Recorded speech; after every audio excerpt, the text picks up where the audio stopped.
I don't. And Okay. we are live. Welcome, everybody, to episode 42, if I'm correct, of Narrations and Lamentations with Matiram and the Boys. I am Matiram, your host, and with me is one of our two Du Bois, Michael. Go ahead and say hi, Michael. Hi, Michael. And sad to say, Skip is not able to be with us tonight. It turns out that the Lizard Man list I used against him last week was so horrific that he had a breakdown and has been hospitalized. So I guess no more Skink Cloud is the learning curve for that. I appreciate all of you who this week have leapt to his defense as he's been unable to do so. But in in his stead, we do have with us Vince Venturella, the honorary fourth boy. Vince, say hi. Glad to be here, sir. Awesome. And we will talk a little bit later about sort of, in all seriousness, the deal with Skip and kind of an interesting opportunity for some folks, but we'll get to that in a little bit. Tonight's show is we are going to discuss the fluffy and unused side of the magic items, both from the BRB and from the armies that we play, kind of discussing what we feel is very flavorful and helps bring the armies to life, as well as the more underutilized options within the various books. But before we get to that, let's go ahead and talk a little hobby time. Vince, as our guest, you can go first. What you been working on? Sure. So I was working on some. I feel like this is. I'm living in a Groundhog Day. I have been working on this kitty cat right here. There you go. If you were watching the last show, then you already saw this kitty cat. But there he is. There's his little buddy, little Tomb Prince, and he's coming along. And I love him, and I love them, and I will never stop painting them ever. And you can't make me. Right. So this is what, kitty cat number 6 for you? Now this one isn't for me. I'm doing this for somebody else. But yes, this is if I were to keep it, it would be my 6th kitty cat. Yes. Okay. But don't you have another one around you haven't painted for I do. yourself yet? Oh yeah, I've still got one more in that. One more in the clip. Don't worry. Oh, okay. I want to see all 6 of them on the field. I'm looking for that in a coming battle report. You will. 3 out of special, 2 Tomb Princes, 1 Tomb King. It'll happen. Don't worry. Fantastic. Michael, what have you had on the table this week? As much as I have tried to fix it, the mounted elf mage that I decided to prime white because that seemed like a good idea, and then subsequently realized that painting onto white is a terrible, terrible, terrible thing to do. So I've been working on that for like the past 3 days, just trying to get it to get colors to fit. What's the problem you're having?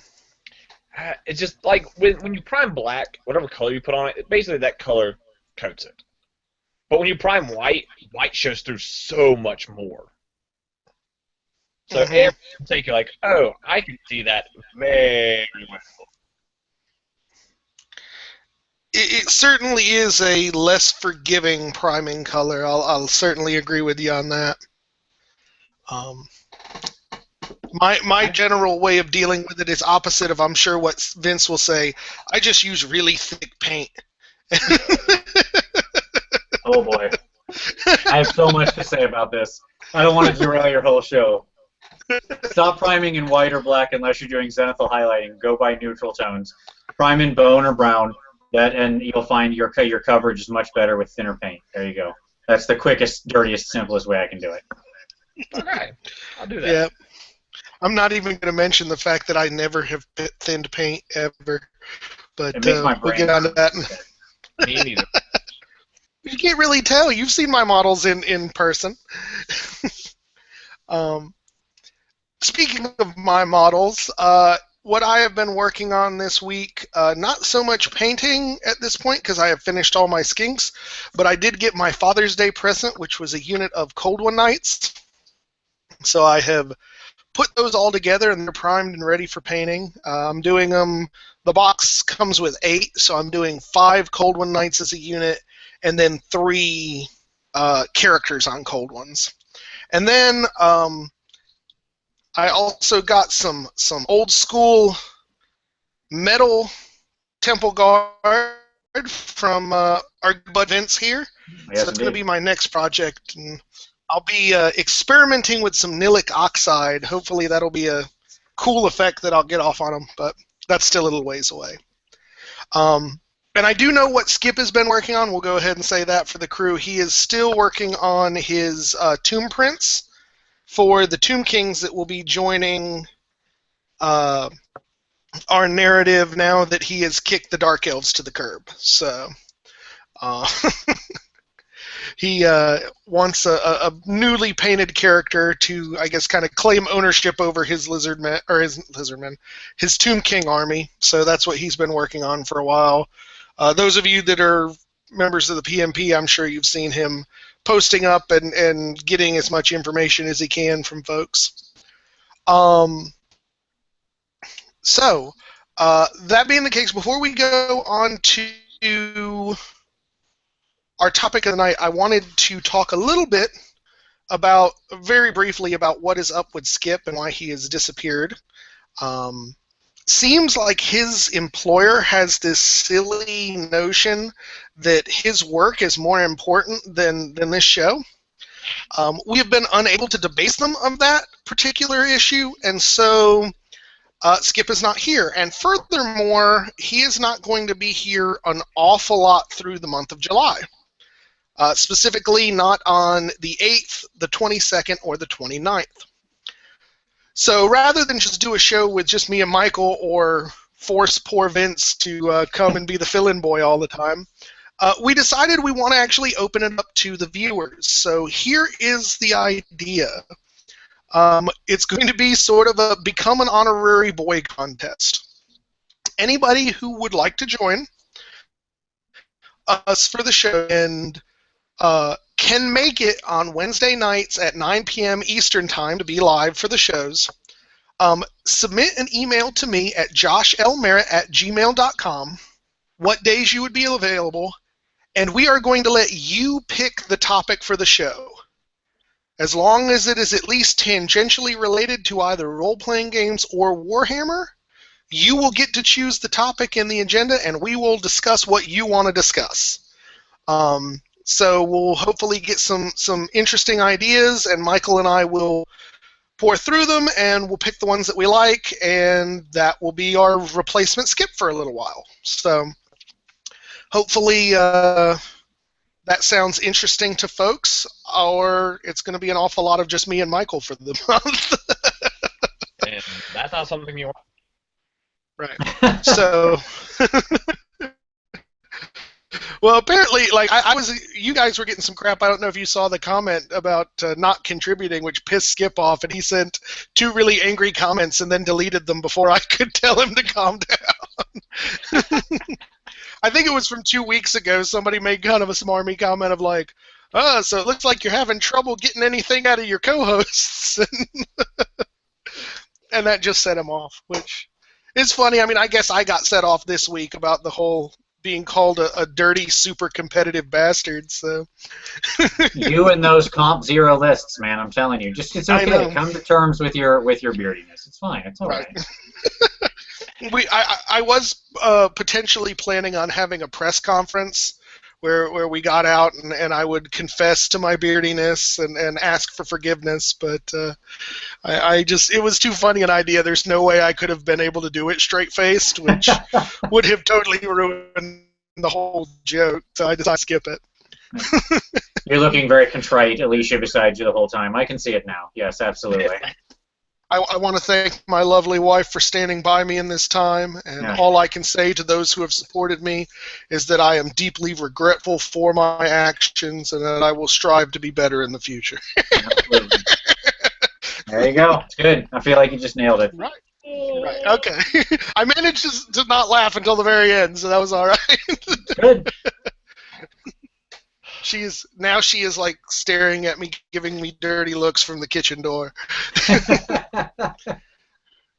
That was my apology for being beardy and horrible to Skip with the skink list of doom. Oh damn! She said she's not sticking with me for that. There you go. Oh, awesome. So I'm a man alone with my shame. I get it. Um, but all right. So that is that. Again, for those who are interested in the whole Become an Honorary Boy contest, submit your ideas and what of those 3 dates that you're available. That's again July 8th, July 22nd, and July 29th. To joshlmerritt@gmail.com, and we'll be in contact. So I think that's all of our bookkeeping out of the way. Let's get on to discussing the topic for the evening, which is magic items. So I think it's fair to say that everybody uses magic items in their army lists. I think they're an integral part of the Warhammer experience as it is in Edition 8. Wherever that goes with Age of Sigmar is still up in the air, but it probably will be at least some part. So the first thing I want to ask you guys, and this is kind of a meta question, is what makes a magic item good or bad as it is in the rules right now? So this has a pretty easy answer, I think, and the answer is the percentage of situations that you encounter where it's useful. Right? Like that's the value of these things right now is completely decided based on that. So like take this very simple tally of Prez, right? Like that thing is quite valuable because it's a 4-up ward, hence you're always going to get it, right? It's not contingent on anything that you get that ward saved.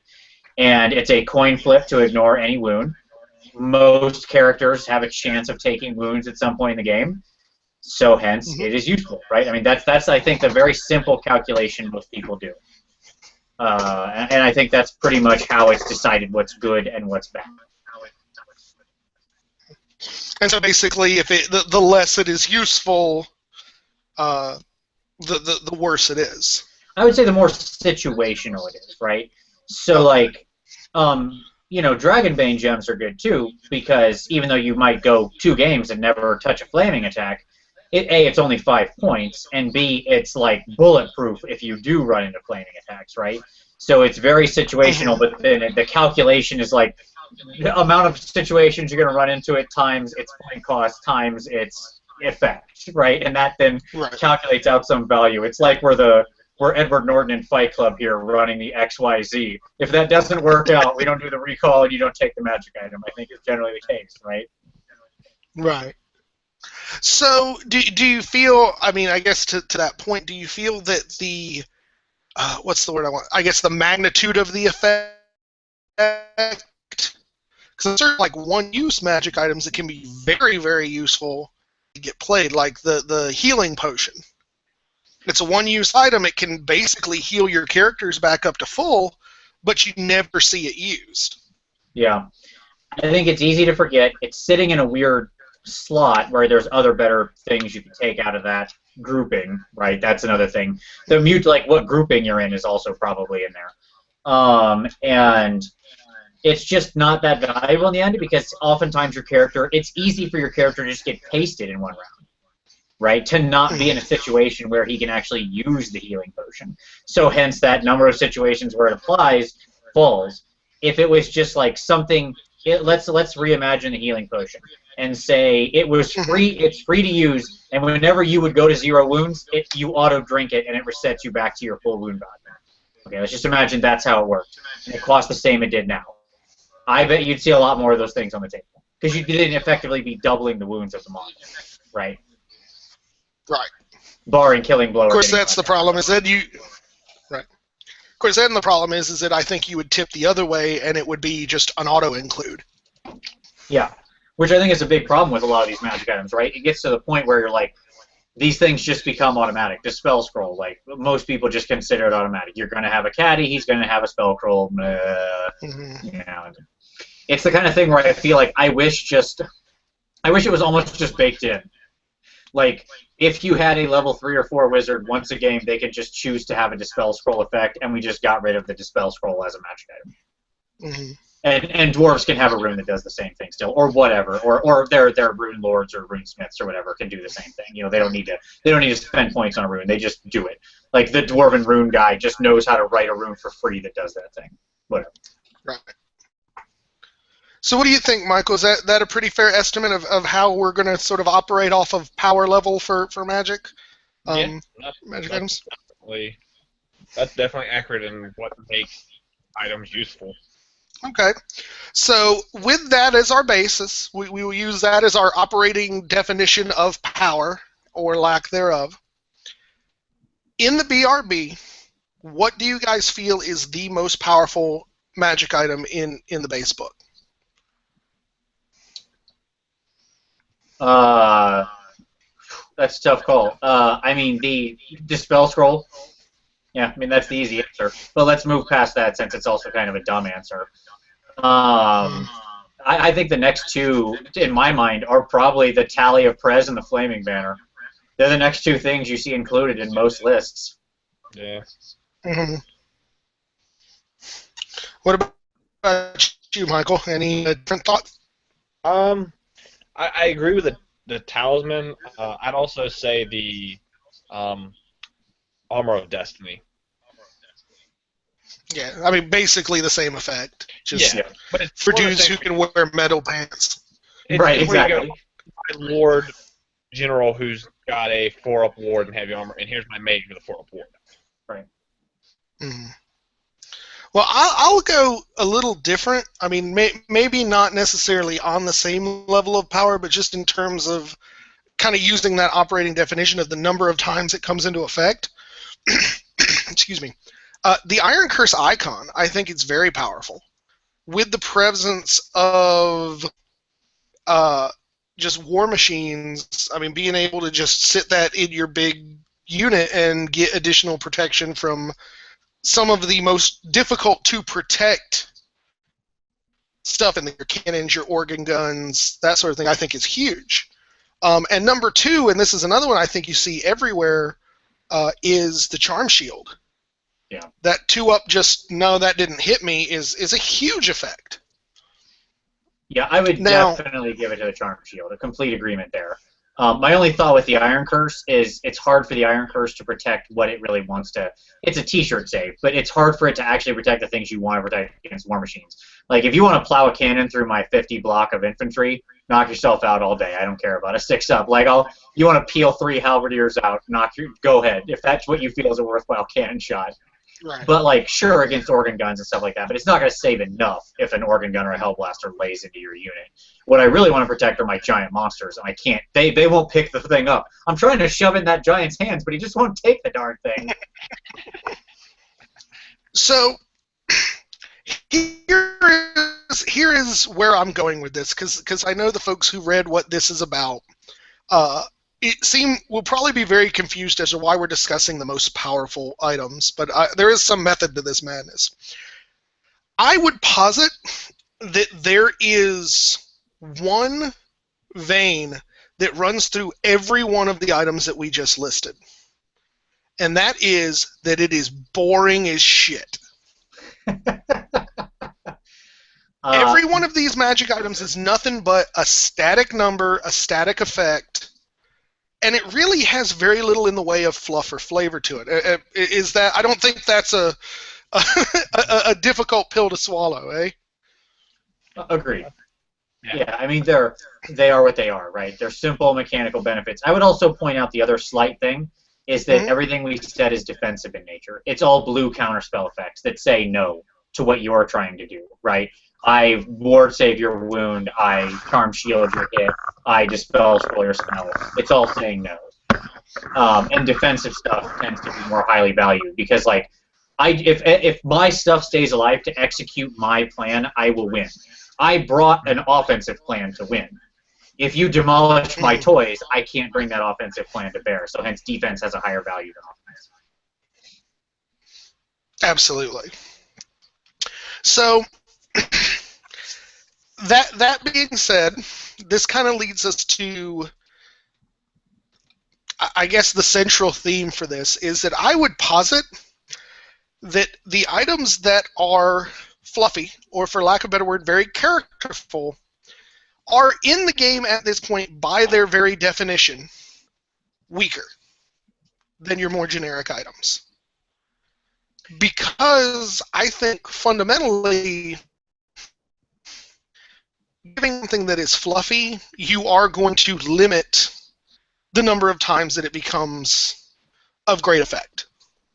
Because it's doing something specific to bring out a certain flavor of a list, or having a certain effect against specific enemies of this X, Y, and race. So I think the reason why I kind of bunch the unused and fluffy magic items together for this show is that I really do think they go hand in hand. And again, I don't...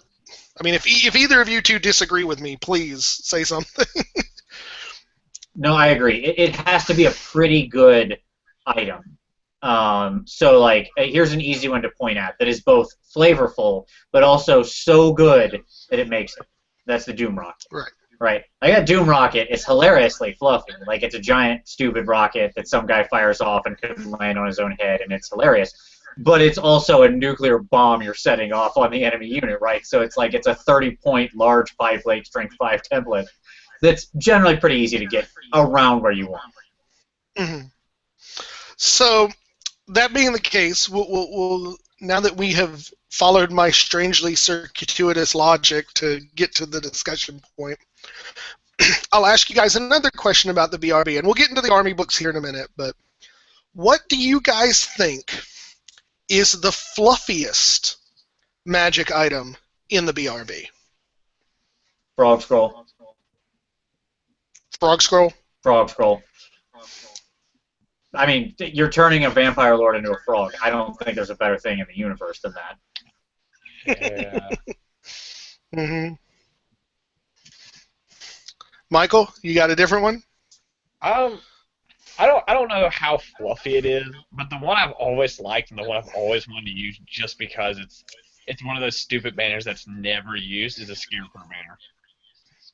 Just be like, no, I cause fear to your flying creature, and it doesn't matter because your flying creature already causes fear. Nobody ever uses it. Right. I have to say, I think the fluffiest is actually a tie for me. The wizard hat, I love and I want to use. And the Arabian carpet. And I think that one it's fluffy, but I think it's a little more useful. You do see it in certain specialized builds. But I would put those two as my sort of tie for fluffiest. Solid choices both. Yeah, and you're right. Sometimes the carpet shows up under fly bowl, right? But still, love them both. Yeah, that wizarding hat, it's hilarious. Mm-hmm. I need to figure out a way to make it work. Or I guess not even make it work. I need to figure out a list in which I don't feel terrible for spending 100 points of magic items turning some random dude into a wizard. 3 troll hordes and a goblin big boss in a bunker in the back with a wizarding hat is your only wizard. There you go. The Malorian assault. Right. Well, I was thinking of doing like a no Slawn Lizard Man build with just a old blood on a cold one with the wizarding hat on.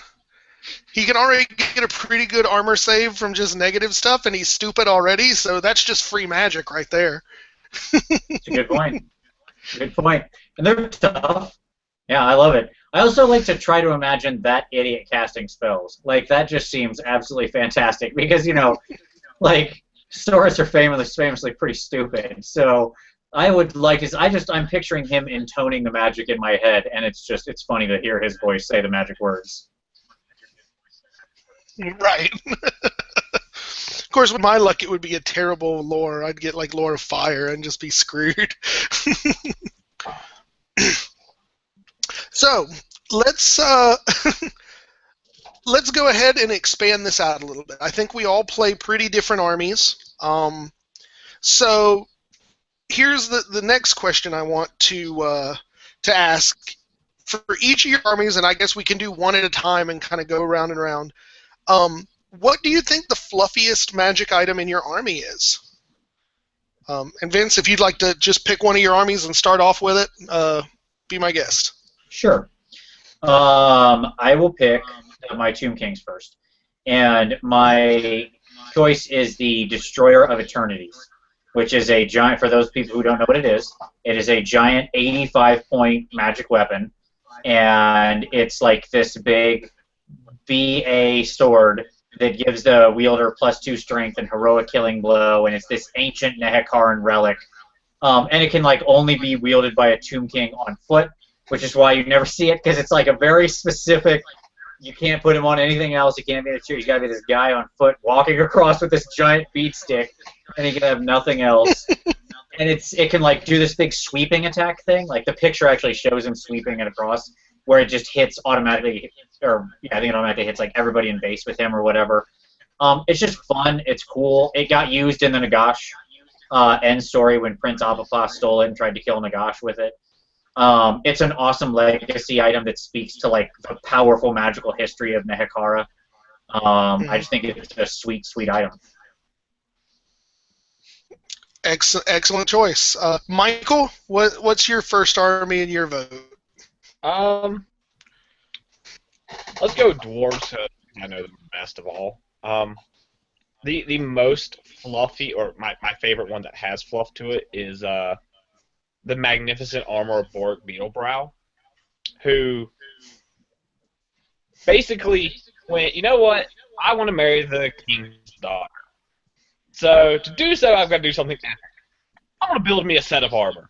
And so proceeds to build himself magical armor that protects against giants, and walked out and slew like a horde of giants, and was like, and when he came back and the king was like, well, what do you want? You asked for anything. He's like, I want your daughter. That's a good one. It's an amazing item. It's 60 points, and you get a 2-up armor save and a 3-up warding strength 6 or more.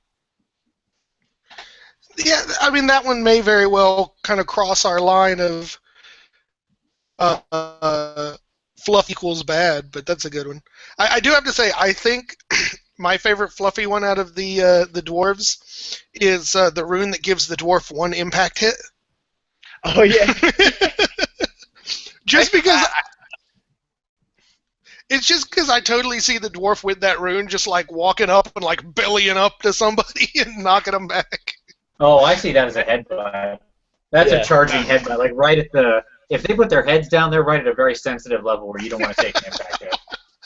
Next to that rune is the Master of Spite, which goes, oh, well, you caused a wound to me, so here's a strength 5 hit. And that's at that point where they're like taking a hit, and then you're just like, quit it, bam! Quit it, bam! Yeah. Alright, so I'll go next. I'll do Lizardmen first. For the Lizardmen, I actually think it's the Egg of Quango. Well, no, let me rephrase that. Egg of Quango is probably a little too effective to really hit this list. There is a plaque in there, and I can't remember the name of it, but I don't have my book next to me. But the idea is the Lizardmen go searching for these plaques that apparently have the ancient writing of the old ones on it, and it's supposed to be prophecies and stuff like that. And so one of these magic items is a plaque that you can carry around that's one of these prophecies. But it's apparently so wide-reaching and confusing and esoteric that it literally makes everyone around you stupid. And so it's like this bound spell, power level 5, that just goes, all wizards within 18 inches are stupid for a turn. Awesomely fluffy, totally worthless. Yeah. You know those are circuit boards, right? That's what they're actually recovering, artifacts of the old ones, plaques. Uh-huh. They're recovering like Intel motherboards. That's what those are. Don't do that. I love this army. Don't make me not love this army, Vince. Please. I beg of you. I beg of you. I'm trying to stay positive. Just leave this one to me. Fair enough. Also, let me say I completely support the egg. Come on now, that's fine. The egg still counts. The egg of Quango is awesome. Yeah, the egg is awesome, but I think that's actually what makes it the less fluffy of the two options. Because it is something effective. It can sometimes work. Right. And I mean, even, because I think that's your big difference between those two items. Even if you take the plaque, even if the spell gets off, even if you've got multiple wizards within the 18 inches that are going to do it. With the leadership bubble, stupidity matters for dick. So even in best case scenario, it still doesn't do anything. Right. All right, Vince, what's your next one? So I have the luxury of having 2 armies that are still on these books, like these softback books. Right. Which the glory of those is that there's still like 80 bajillion magic items in them, right?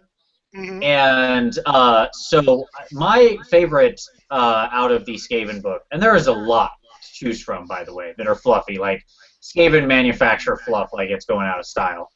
But my absolute favorite is the Infernal Bomb. Does anybody know what the Infernal Bomb does? No. I don't even man. know what good Skaven magic items do, man. All right. The Infernal Bomb is a Clan Eshin magic item, so it's for like your assassins and people like that, right? And it's a 30-point item, and it's 1 use only. And basically, an assassin on any time where he doesn't charge, he can like place it anywhere along his path in the movement phase. He just like drops it. Okay, you put this little marker on the ground. So like you can just see him like, and then he runs away, right? And so he places this bomb, and you can choose to detonate it anytime you want, except except that turn. So like you have to wait at least until their turn to blow it up. You can blow it up anytime. And when you blow it up, it sets down. If you roll d6 on a 2-up, it actually goes off. On a 1, it's a dud. And it sets down the large pie plate, and it's a strength 10 hit, d3 wounds. Okay, under the center, and then anyone outside of that's a strength 3 hit.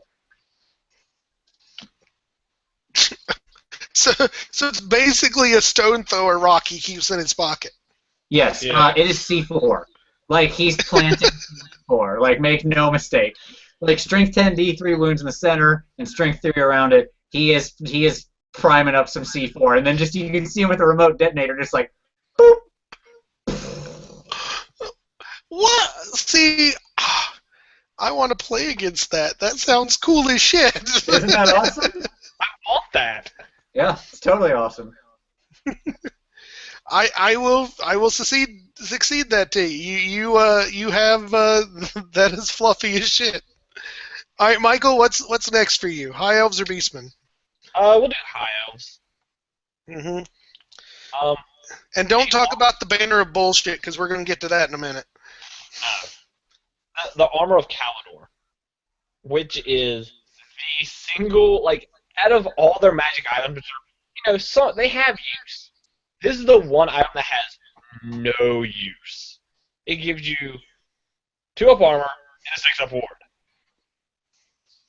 Which is funny because it's like 50 or 60 points, and I can go to anybody who wear that armor and give them a 10-point dragon armor and be like, yeah, it's the same thing. Except I get a 2-up ward against fire. I stick with the 6-up ward. Right. It's so useless. And that's all it does? That's all it does. Nothing else.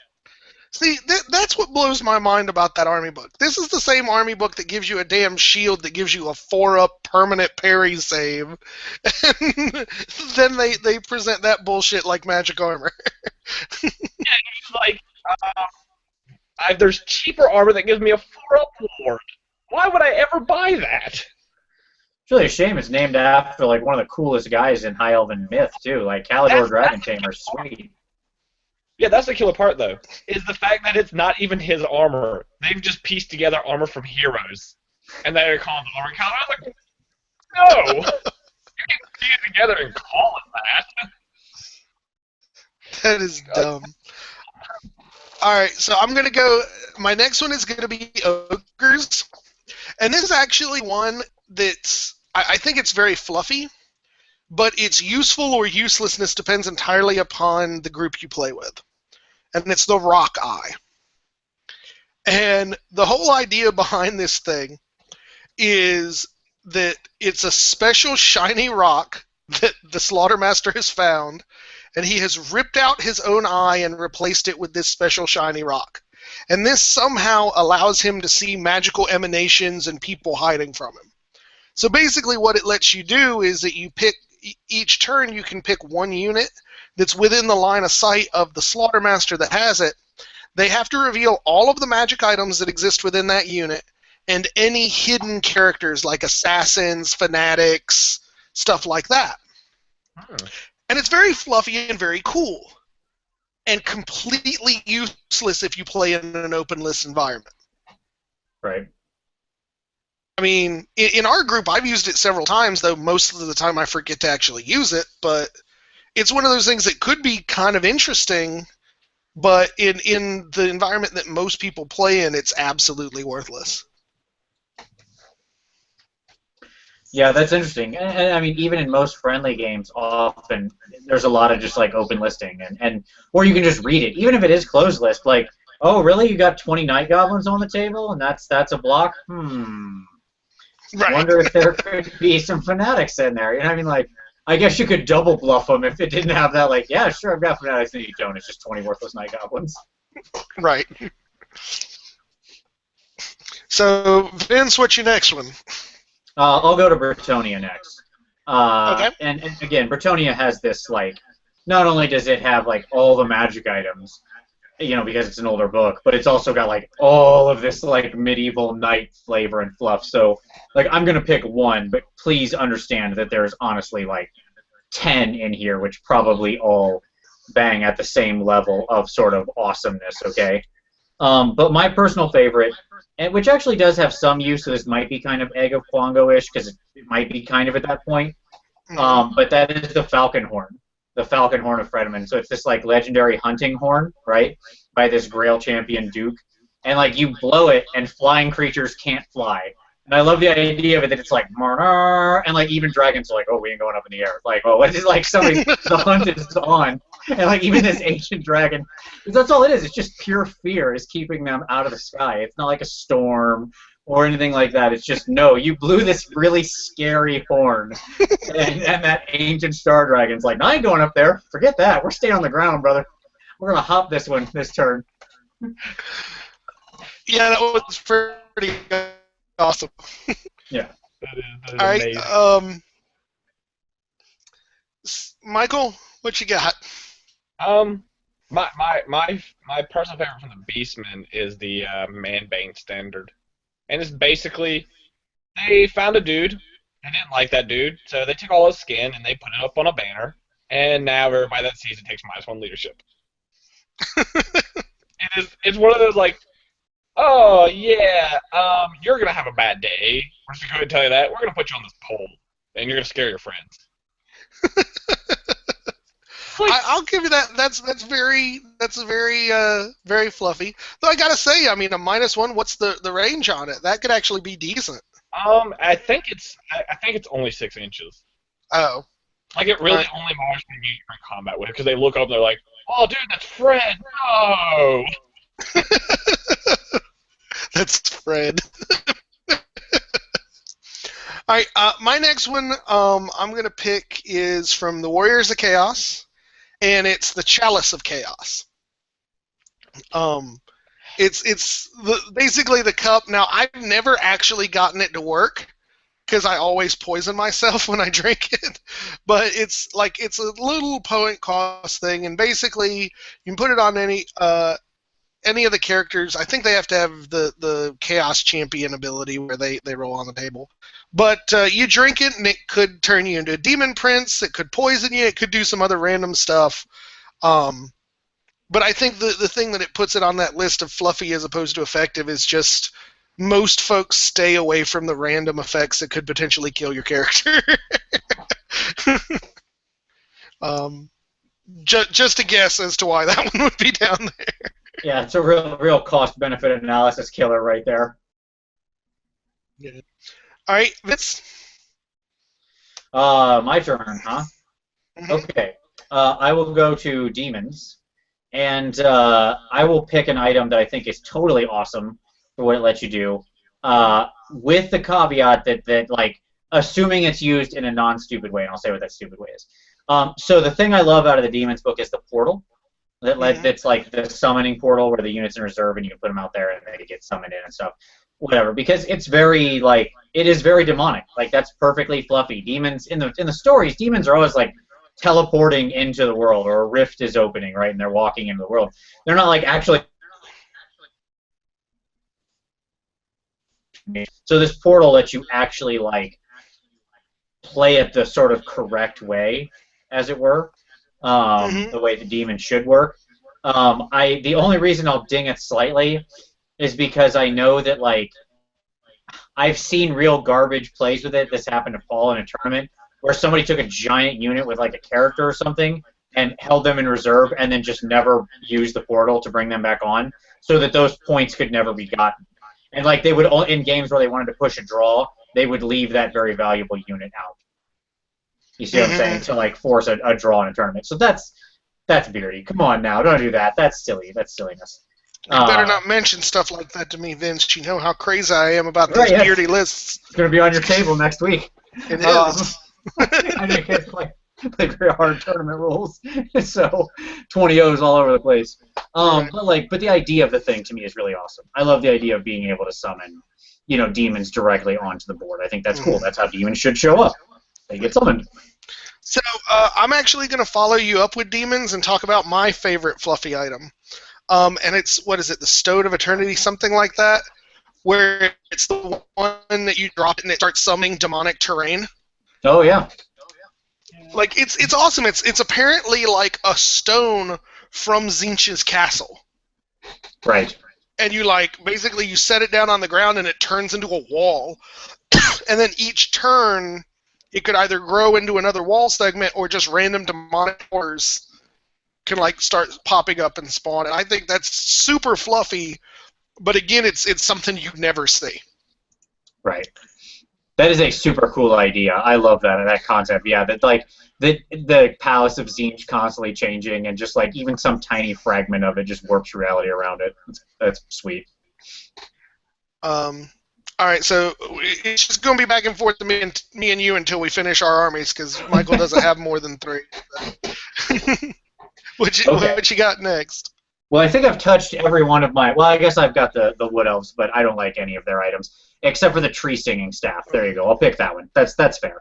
Tree Singing Staff harkens back to the classic tree singing. It's not a good item right now, but it lets you at least feel like, hey, we remembered tree singing was a thing, and also tree singing should be a thing because duh, we're Wood Elves, and we always talk about moving trees around and moving the forest around and ensnaring mortals into the woods. And that it's kind of important to our lore. What dings it is I felt like it was thrown in as an afterthought, not as like actually something they put a lot of effort into. I felt like it was just, hey, here it is. But that's okay. I'll still give it credit for existing, and that I like the idea of. See, I say this, though. If they're going to do magic items like that just as a callback to something cool, I want my lizard men to have a staff of hill singing. I want to be able to move my hills around again. Sure, as Bretonians, do I get a staff that can start making marshes again and stuff that my knights can Right. dangerous terrain and die in? Greatest lore ever. I know if they had that lore, Skip would play with it every game. Every time. I think the only reason they took it out of the game, like it's like you thought lore of the wild was questionable. Just wait till you see the Bretonian lore. That's amazing. I love that lore. Yes. So the last one I'm going to talk about, because frankly there's no reason for me to sit here and list all of my myriad armies, but I'm going to talk about it from the Empire, and it kind of harkens back to something you said earlier, Vince, that the Skaven are the kings of making fluffy items. Amusingly enough, they're so good at it, they make other armies make fluffy items around them. And so the Helm of the Skaven Slayer is the one I'm going to go to for the Empire, which is cool. It's the idea of here is this helm that's all cool and makes Skaven hate me, but it makes Skaven hate me. I mean, at what point is? I mean, it's a helm. Yeah, it gives you you cause fear or some other stupid effect, but it makes Skaven hate you. Right. It's like let's hand out free rerolls. Let's just do that because that's how the Empire rolls, son. That's right. They don't care. They'll put it all on the line.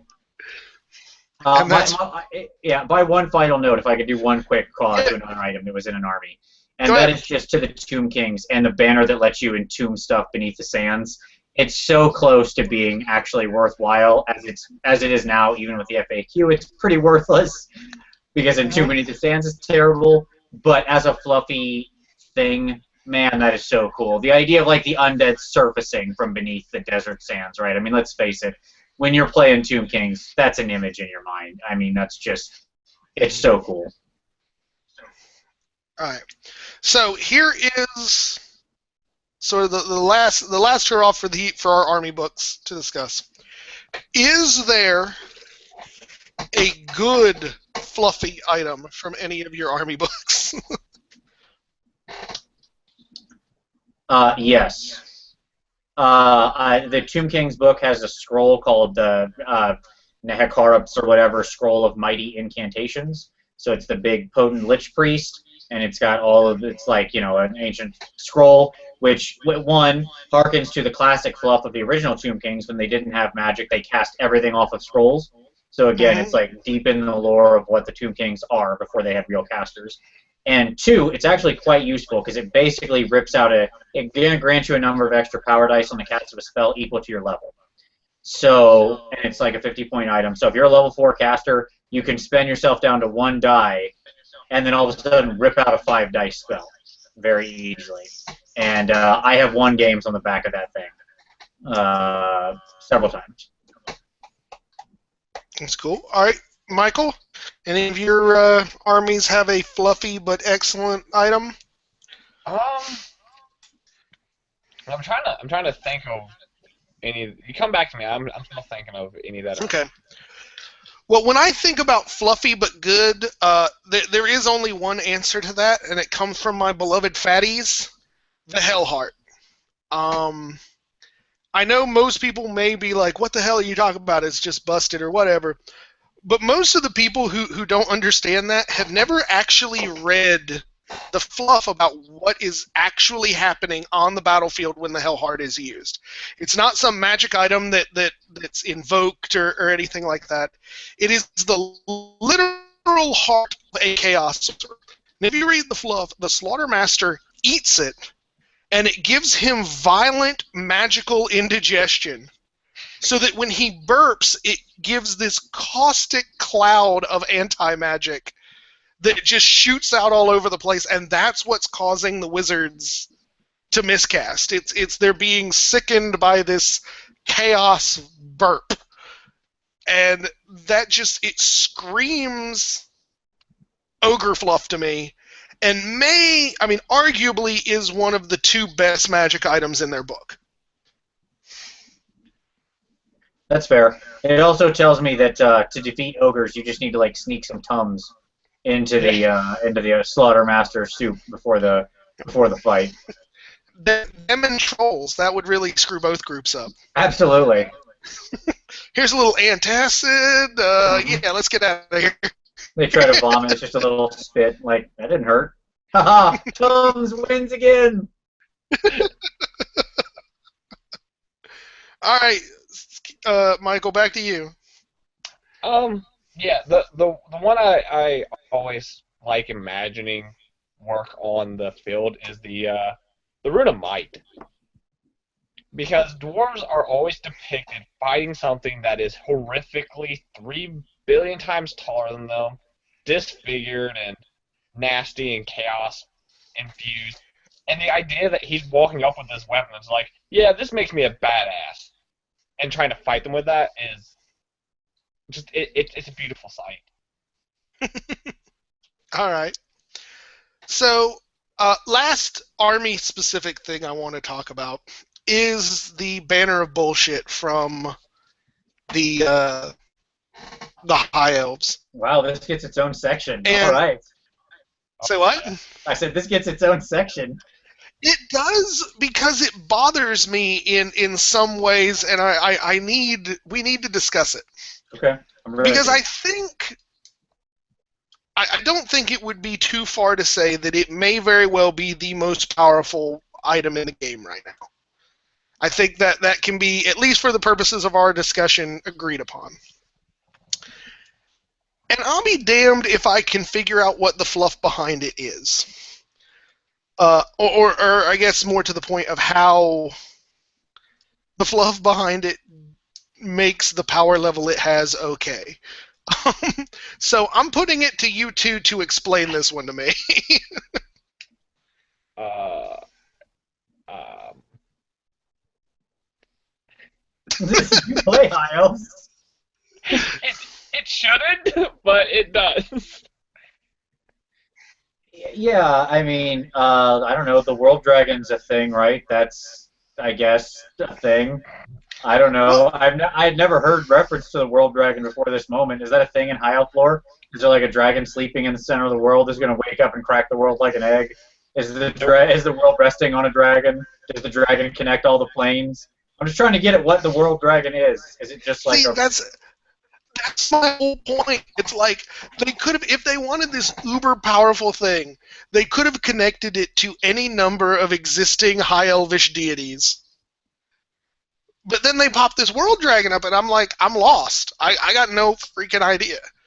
And so I think that is I guess the antithesis of the theory that we started off with is that the more powerful something is, the less fluffy it is. So, like, the Banner of the World Dragon has become so powerful, it has eradicated its own fluff from existence. Yeah. It's like, that's what happens, is when you take those magical blasts and the unit doesn't take it, it's just deflecting it to the fluff of the World Dragon and annihilating it from existence. Yeah, I was going to say, it just too upwarded its own need for actual explanation. Well, like, Right. look, somebody watching, like, if you know the story behind this, I'd love to know it. Maybe there is something, like, deep-seated in High Elf lore that's out there. If somebody really knows what this is referencing, man, I'd love to hear it. I honestly have no clue. Absolutely, yeah. Evan, we stretch out to you. I know there are at least a few High Elf players who I haven't insulted enough where they've gone away. If you know, please tell us. Well, here's the thing, all right? So they do have some lore about dragons. Nothing ever mentions nothing that I've ever read mentions the world dragon. Like the four parry shield mentions a sea dragon that it's one of its scales that was given to the elf. Like it actually has legitimate fluff that goes with it. But you're right, this world dragon banner, like, there was a world dragon, and he didn't like magic.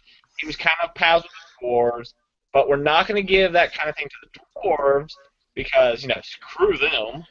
And Well, my whole line of thinking is, and this is actually what, like, I was hoping the end time stuff would shine some light on, because you'd figure if the world was blowing up, the one person who would want to get in there and stop that would be the world dragon, right?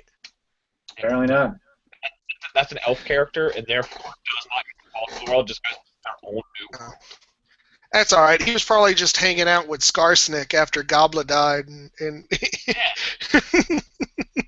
I mean, is the World Dragon, like, was that what Kalidor Dragon Tamer, did he ride a World Dragon? Like, as opposed to a Star or Moon or Sun Dragon? It was just a dragon name. I have no idea where the world dragon comes from. Like, all the dragons reference celestial bodies, right? Star, Moon, Sun. So, like, is World the fourth one? Your guess is as good as mine. That's why I wanted to bring it up. I literally have no idea. Sure, I'm throwing shots in the dark here. I guess, and I mean, I consider myself relatively well versed in the lore, or at least as it existed before the fucking world blew up. And I got nothing on this one, nothing whatsoever. But so it's about 10. Did you have any last minute put in, Michael? I just had an idea for my for the High Elves entering the campaign. They're going to be starving the world. Oh, I thought they were going to be searching for it, find out what the hell it is. That's also a better one. I'll be searching for it. I got no fucking clue. They're like, dude, this exists. I don't know why it exists, but it does. Go look over there. So they're hunting through the ruins of Tilea and Estalia looking for the world dragon. I like it. All right, so it's about 10. We do have some questions from the audience, so let's go ahead and do this. First question, I'm going to do a little out of order to honor our missing boy tonight. Skip has asked us to please discuss the overall power of the Seed of Rebirth. So, well, Not much. let's actually put it this way. Since we've discussed our power versus fluff dichotomy, where does it fall? I mean, it's not a terrible item. It's what, 10 points for 6-up regen?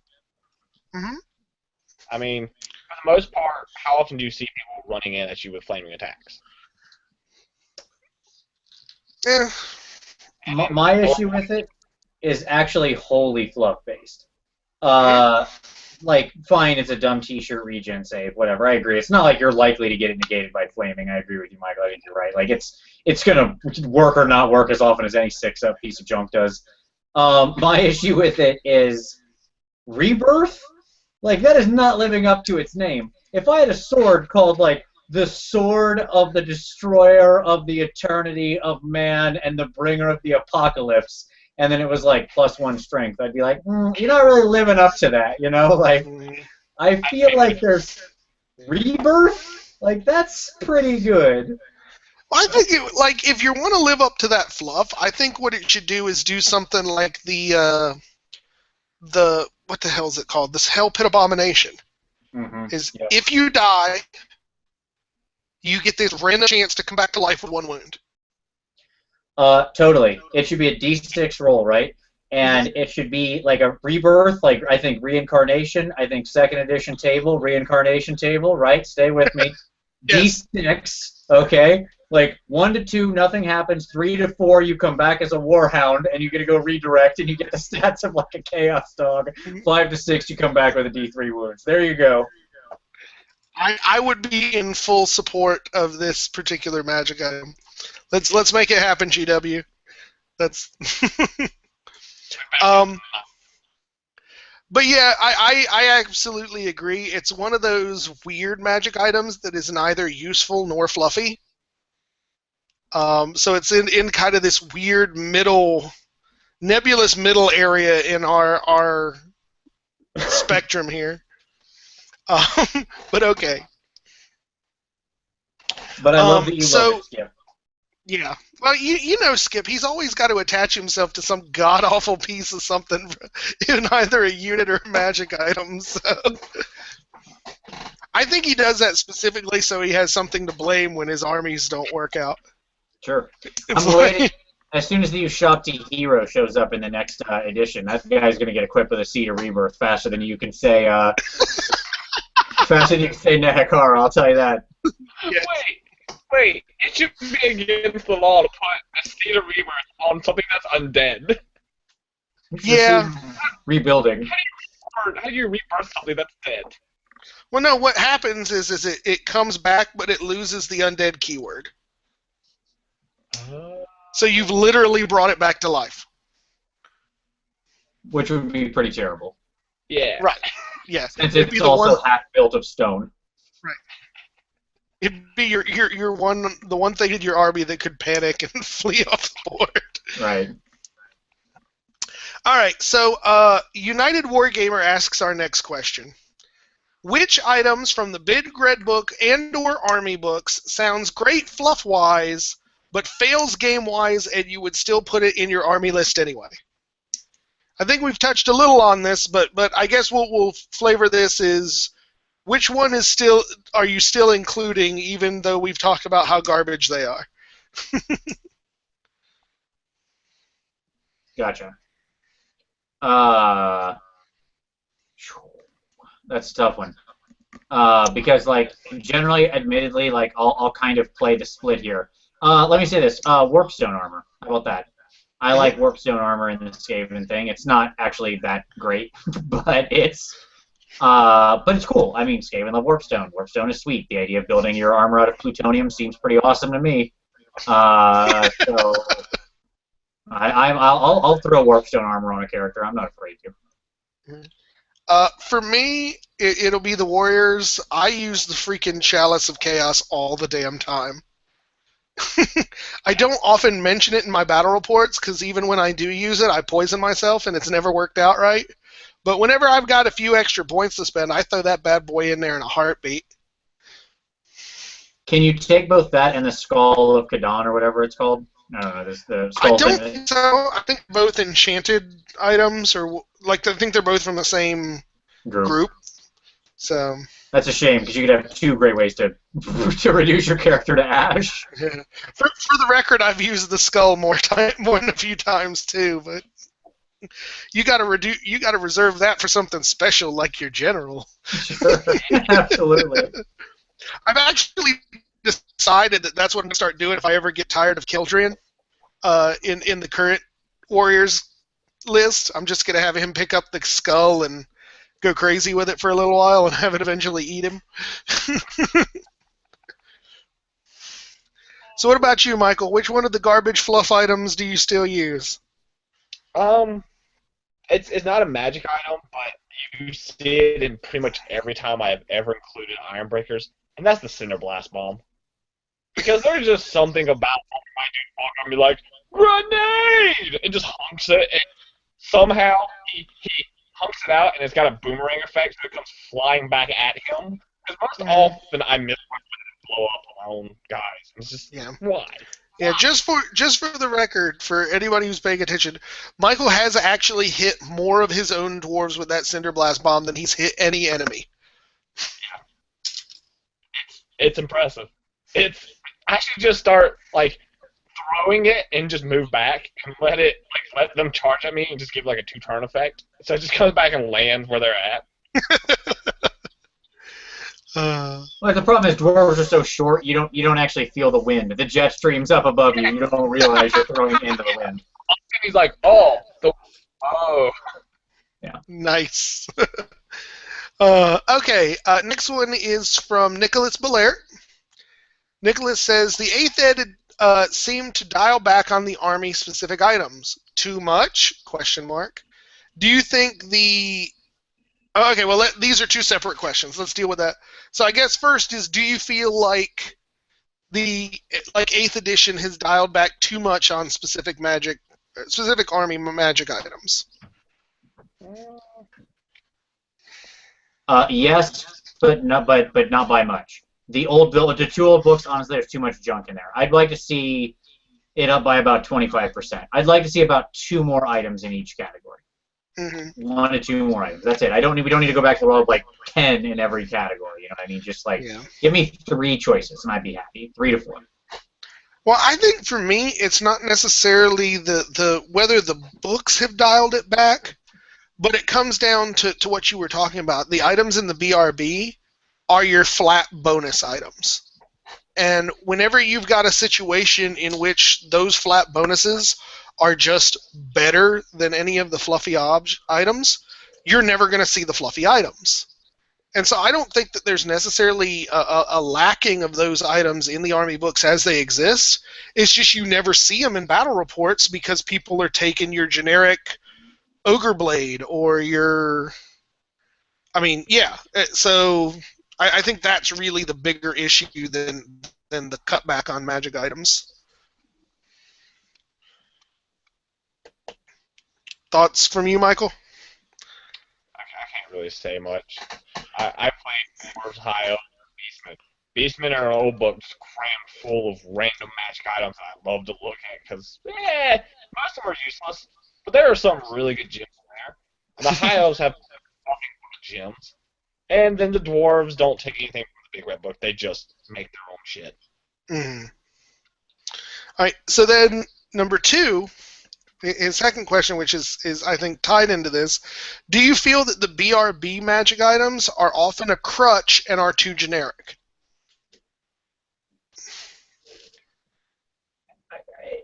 It's a tough one to say.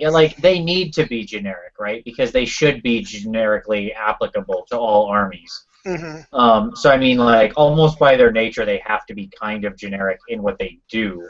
That being said, there's no reason why they couldn't have cooler names, right? And again, I point to the Hex Scroll and the Flying Carpet and the Wizarding Hat. Those are cool things with cool stories. You can have items that have neat names and stuff like that that also have dependable effects. You don't have to drain the fluff out of these things, right? I mean, it can still be interesting. I agree with you in terms of the generic nature. And moreover, I'll kind of focus on the first part of that question. I absolutely feel that they're a crutch. Whenever you see them show up in 99% of the armies, yeah, I mean I mean that's the whole reason why I think our group we just kind of all mutually agreed. You know what? Fuck the dispel scroll. Um, it's I mean, it's kind of something that everybody was using, and it was just touch. I think it brings a much more interesting game when you don't have that reliable screw off magic for one turn, and you just got to kind of handle it and let things happen. So, I would definitely say that there is a crutch going on. Michael?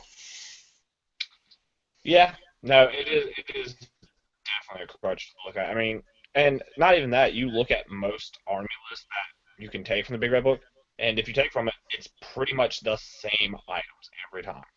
Mm-hmm. You don't really do see any mixture. I mean, you can see two armies on the board, both talismans of preservation, both dispel scrolls. I mean, it's literally like we took what is statistically the best thing in here, and we didn't bother with anything else. Mm-hmm. Yeah. I mean, Yeah. hell, they'll. Oh, go ahead, Vince. I was just saying, it creates an arms race where you only lose by not taking the item. Yeah. Mm-hmm. And that's the thing. I think it goes to show that. I mean, and I've always thought this was true no matter what game there is, whether you're talking a role playing game, whether you're talking a war game or anything. When you look at something and go, and it is the single obvious choice, then that's a broken design right there. Mm-hmm. If there is any facet that just goes, there is absolutely no reason other than me enforcing some sort of artificial restriction on myself to not take that item, that is a crappily designed item. Yeah, I would just say it's a poorly designed choice point, right, in the game, because it could be anything. It doesn't have to just be an item. I think of I know it's an edition you hate with the Fire of a Thousand Suns, but what immediately comes to my mind is Natural Spell from 3rd edition D&D for Druids, right? It lets you cast when you're in animal form at 6th level. Okay, everybody took it. That's your automatic feat at 6th level. That's what you had. Every Druid ever took it. Might as well just be a Druid ability, because every Druid ever made had it. Check out fighters who took the ability. Say what? The fighters in 3rd who took fleet. I never saw fighters without fleet. Mm-hmm. I'll get to kill it and then move to the next guy. Yeah, I'm gonna do that. Right. Yeah, and I think there's a lot of them. I think like your 4-up ward save, your Talisman of Prez in this game is very much like that, because it's like unless you're trying for some goofy build, why are you not taking that? Right. It's rare to see a list where it's not somewhere. Yeah. So, who was our last question from? I think it was. Where are you? Sorry, I lost my question list. I have totally lost our announcement for the show tonight. That was weird. I think it was Ice King. Yep, it was Ice King. Awesome. So he goes, Noblar Thiefstone. Why don't more Ogre players use it? Are you guys both familiar with the Noblar Thiefstone? I am not. What to do? Okay, so it's a 45-point enchanted item. It gives MR 2, I believe. And at the start of the game, when you deploy it, you roll a d6. On a 1, nothing happens.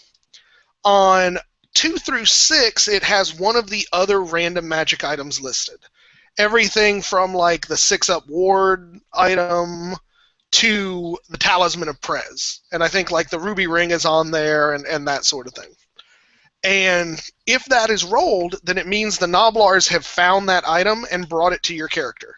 So you get that item for the rest of the game. And moreover, if one of the other characters on the board has it, whether friend or foe, they lose it for the game. So if you get lucky and roll that 6 and get Talisman of Prez, you've got a Talisman of Prez on that guy, and any other character on the board with it loses it. Does it do like if both characters have it? Do you steal it from the enemy first? No, all characters who have it, it disappears. Okay, so he went out and got all the Talismans of Preservation. Right.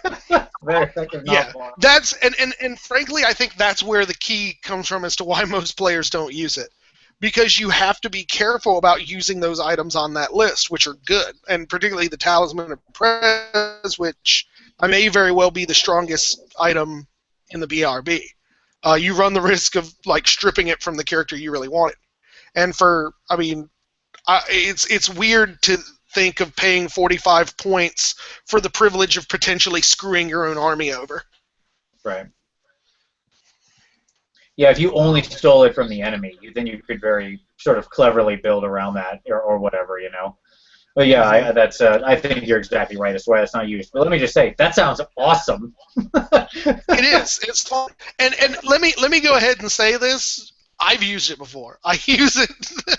I use it regularly. I mean, not on every list, but it is fun sometimes to just be like, now but our Thief Stone.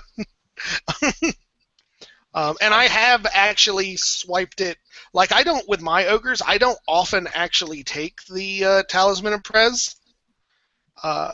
So, because I mean, like, my Tyrant build is more usually the Greedy Fist, Gambler's Armor, Fencer's Blades build. So I don't have a problem with dropping it and maybe like stripping off somebody's Talisman of Prez and giving it to my Slaughtermaster instead. So it's good. I mean, if I'm honest, I don't think it's worth 45 points. I mean, you drop that bad boy down 15 points, and then I think you would see it show up a hell of a lot more, because then it's not paying top dollar to potentially screw yourself over. Isn't it then basically the exact same cost, though, as the MR2 trinket? You might be right. So it'd basically be an MR2 trinket with just bonuses. Yeah. All right, so you know what? Let's give it 5 extra points. We'll do. All right, there you go. 35 points. 35. Okay. I will pay 5 points to potentially. I will pay 5 points to potentially screw my own army over, and potentially screw yours too. So. I'm in. But yeah, I definitely think like you could get more use out of it if you really wanted to, because it is one of those just fun things. But you got to give up a lot of points for it. I mean, at 45 points, if you're putting it on a butcher, well. Awesome, now they can't be your scroll caddy because you've used up all but 5 of their points. And if you've put it on a Slaughtermaster, I mean, that's most of any sort of defensive kit out you're going to give them, because they only got half their points now. Now, I will say the ogres have one really good fluffy magic item that I think is really effective, and that's the Grut Sickle. I mean, adding plus 2 to your cast and potentially being murdered by your fellows for using it is so ogre that I mean, it screams fluff. And what, you only get murdered when you roll Snake Eyes on it, right? Right. It's not bad. Yeah, I don't know that Michael, help me remember. I've never been eaten by my guys when I use it. Have I? I don't think so. Yeah. I mean, I think it's a good. I mean, particularly with gut magic, when you need those spells, you absolutely freaking need them, and so the extra +2 to cast can be huge for the cost of one wound. But let's see, as that is the end of our pre-show questions. Let's see what we got as far as comments goes. So, Kieran says he's been having an amazing time with Sevigir's Hex Scroll. That's the frog scroll, right? Yeah. He says vampires, Slann, elves, and Treeman ancients have all been turned into toads in recent months. Well, I love turning a Treeman into a frog. That's amazing. I might have to use that since I have the Ripper kit. I actually have the frog model to put on the table for them. Mm-hmm. What is that? 50 points? 50, 45, somewhere in that range. Yeah. Not quite enough. I'll have to get a few more points with my Lizardman before I can buy that for the campaign and just like start toting everybody. There you go. Of course, somewhat less useful given how many times I'm going to end up fighting the dwarves in the coming months, since Skip won't be there for half the freaking weeks. But It's kind of hard to turn my spellcasting into mage when I don't have any. right. Ah, shame. Now that's another thing. Let's just kind of as a last minute. Yes, it's 50 points. Cool. Sorry, Is it just me, or other than potentially the frog scroll, are there only like 2 arcane items that ever get used out of the big book? Dispel scroll I mean, and scaling staff? Yeah. Well, unless we count Lord Tremendous, who uses that +1 dispel staff. Yeah. I don't know. It seems like an awful lot of page wasted for 2 items that actually get used. I think that's fair. Well, it's relegated to a very particular type of hero, right? That's number one. Like, that is to say, only wizards. And those guys already have a lot of things they're doing, because the Dispel Scroll is so important. So, like, somebody's walking that thing around, so that chews your caddy's ability to select from that thing up. So basically, you've got one guy, maybe, in the army who might take an item from that group, right? Mm-mm. Right. And of course, you got better ones because they need their channeling ability or just or you defensive just abilities. Because you can use the points better elsewhere, right? I mean, that's the other thing about magic items. You always got to think, like, just because a guy has 100 points doesn't mean you spend it. I often have my wizards, like, basically naked, save a scroll or maybe a tally of press, because why am I wasting points on this piece of garbage? He's there to generate spells. Mm. Yeah, I know with my skink priest, it's like, yeah, I don't really feel like spending points on you because you're just going to die if someone looks at you hard. Right. Yeah. All right. Well, that is the only comment I have. I hope it's just because people are enthralled at our discussion and not that no one's watching. But we'll, we'll see how that. Right. So just as a reminder, everybody, for the watchers who did not see or have not seen the end, if you've come in the middle, go back to the beginning and check out our announcement about the How to Be an Honorary Boy contest we're going to run for some guest host spots and chance to determine the topics of conversation. We definitely want folks to come help us deal with our lack of skip. But I did want to extend our thanks again for Vince, who is pitch hitting for us. We always appreciate chatting with you, pal. Hey, it is a pleasure and an honor as always. Awesome. And I have very much, on a personal note, appreciate the lizard men that you sent me. And the other thing that Vince sent me is a copy of his book. Yeah, there it is. It's right there. Narrative Game System. And I'm hoping to get some time to read it. My plan is to read the book cover to cover, give it my due diligence, and then I am going to be doing, with your permission, of course, Vince, a RPG Talks video where I review this book. Oh, that'd be fantastic. I love that. And kind of discuss my thoughts on it and stuff like that. So I'm looking forward to getting that done, and hopefully I'll have the video up. God knows if my life opens up long enough for me to read a book of this size. That's actually the real reason I'm wanting Ninth to hold on, or Age of Sigmar, or whatever it is, to hold on. I just don't got time to read anything new. I ain't got time to read. No, I understand. I think you'll love it. It's a game completely based around the idea of having, like, basically no mechanics and being completely narratively driven. So I think you'll really like it. Cool. Well, I'm definitely looking forward to giving it a good sit down and doing a review to kind of spread the word about it and kind of let folks know what I think. So, but thank you all for watching, for comments, and for the questions that we had at the beginning. We always enjoy that. So, other than that, it is getting close to our close-up time. So, any last final thoughts, gentlemen? Spend more time with crappy magic items. Get to know them. Absolutely. Because if nothing else, the element of surprise can sometimes be worth a couple of extra points. Yeah, next time you drop that infernal bomb, watch the guy on the other side of the table be like, "What? It does what?" Yes. Or just laugh at your opponent who's got nothing but dragons when you blow the horn and they're cowering at the, on the ground. Hopping along, take that, Star Dragon. Hop. Oh, Vince, I know what it is. That horn is the sound of the World Dragon. That's why Right, they're exactly. all That's where he stole going it up there. from. Yep. So what is it, like that big dragon at the end of How to Tame Your Dragon that's just like eating everything and making the other dragons do all the work? Mm-hmm. Yep.